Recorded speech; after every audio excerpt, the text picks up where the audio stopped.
So nagsugod ako freelancing. And tama to that it is really lucrative.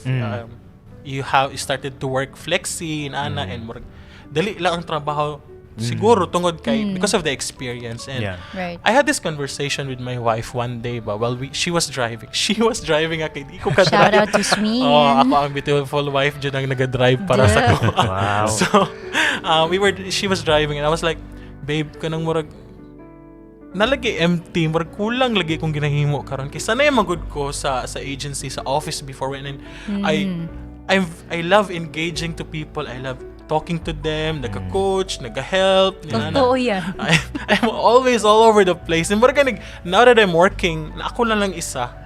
I feel so lonely. And murag naikulang ba and I was anak ko sa akong asawa nga, babe, kanang daghan kay ko learning knowledge sa tanan akong experience and I feel like sayang. I feel like I am not utilizing it properly and I feel like murag wala ko kulang kung ginahimo ba. So Swin was like, basig mura nang isip karon, but you're doing a lot of things man, di lang mo pansin. Tas kalit lang after like on the same afternoon, a friend of mine messaged me like, bro, I know na you're doing VA. Na ako'y kuan ba project na kanang our company wanted to connect with ganing sa TESDA to create modules ba for people to create ganing modules sa mga kanang dili ka eskwela sa college para matabangan sila to know what is VA. Short courses. Or short courses lang. Pero before that, daghan ka nag-message ako like, Ton, mga inana jud. So kanang daghan ka nag-message, Ton, unsa man imong trabaho? Interesado kay ko and daghan jud like daily basis daghan nagabangutana. So ana ko nga, paspasan ni Lord mo tubag, paspas kasi Lord mo tubag sa ako ang mga So ako nang i-grab sa next story. Tapos after a while, napod ko yung ako ang mga dating kaila who created his own training agency for VA. And when I learned na siya free courses dito, ano ko nga, pwede na ko ni-promote kay murag para maisa na lang ba? Right. So that's how it all started. So I started talking about it na free courses o na post lang to. Then murag kikapoy kog tubag jud isa-isa ba. So I started creating murag candid videos about it. Murag para ko nagastorya lang jud. Na so tas kalit lang ana ko nga, why do I create content about this? Murag mo to ang goal jud nako is para lang nakoy outlet to share. Yeah. And I don't earn anything. Jude, it's always free and that's how it all started. And after like 3 days sa TikTok, naabot na siya thousands and thousands and hundreds of thousands of views. So I was like, Lord, it is really happening. This is true. I was like, oh my God, karon I need to be careful with what I post and all. Like I need to start kasi kay mura ganig. So then I figured out looking at the other sorry, am I talking too much? Okay ra ba? It's okay ra. Go ahead. We'll stop you. Let me sign it. So mura ganig, when I look at mga other content creators, they just talk about how the lifestyle of a VA, how big ang gina-earn, the travels, which I don't, wala ko'y problema, of course. Pero what I wanted to also discuss is ang mga dili kay gina-discuss ng kalisod sa trabaho, the dark side. The dark side, the struggle, sinana ba ang kanang dili ka secured sa trabaho all the time. Like when you are working as a VA, bisan pag naamoy kontrata pero mado na, it will never wala na siya power. Wala guarantee kay the client can always leave you.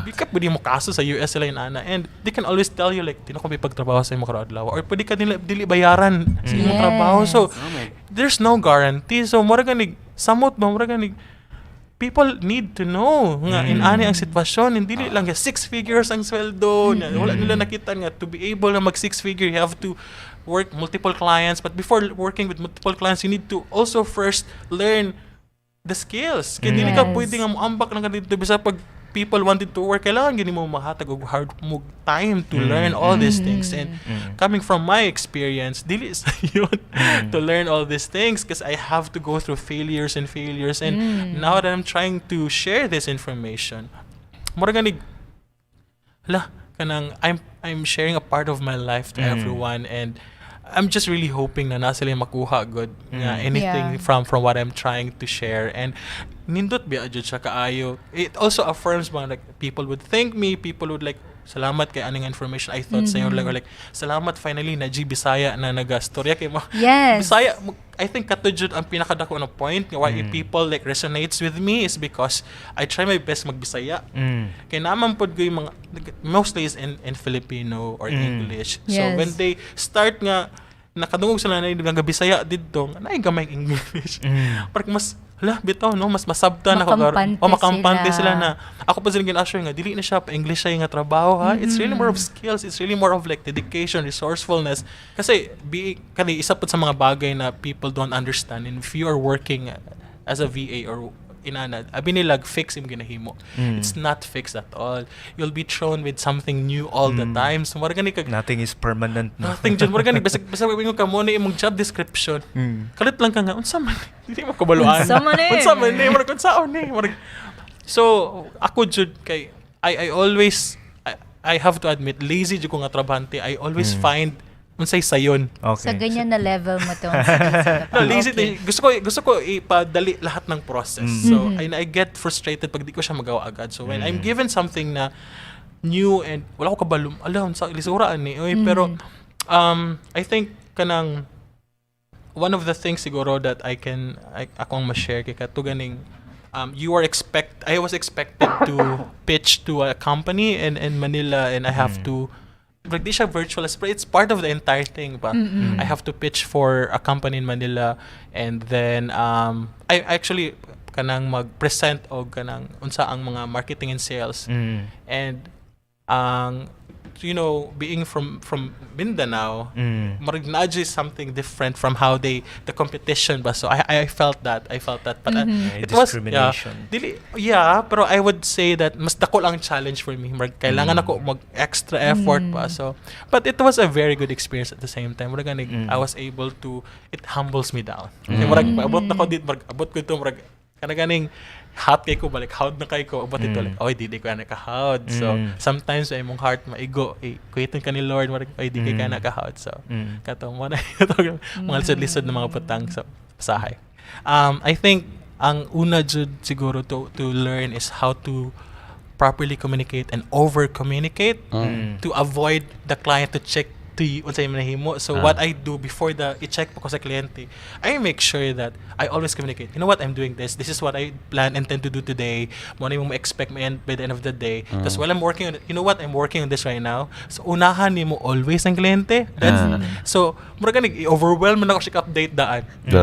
Ana jud so mura ganig ang point nga bisan pag kay sometimes dili man jud pare ang workload every day. So usahay gamay lang kay pero bisag usa pa na gamay, I always make sure na mo ko himuon, mo ang inani siya paghimo, mo mo expect, mo na yung nahimo na ako karon, kailangan ko guidance nimo. So of kado mo ganig wala na sila opportunity to check on me. Streamlined. Oh, exactly. That's exactly, and I think I realized when you said streamline is like I love automating everything. I love that everything's in place. So mo ganig daghan kog oras to think on other things and that's why when I see something na dili ko siya structure stress ko like kailangan ako ni ayusa ana good so focus unsa imong kaya before ka mag-research kay kung imong i-research ang VA tanan it's very broad. So big you can be an assistant, you can be a bookkeeper, you can be a designer, you can be a developer, daghan kay mabuang jud ka kung kanara imong isipon tanan. Before sa siguro ka mag-isip kung unsa ang sayon nga trabaho, isipa sa unsa imong kaya.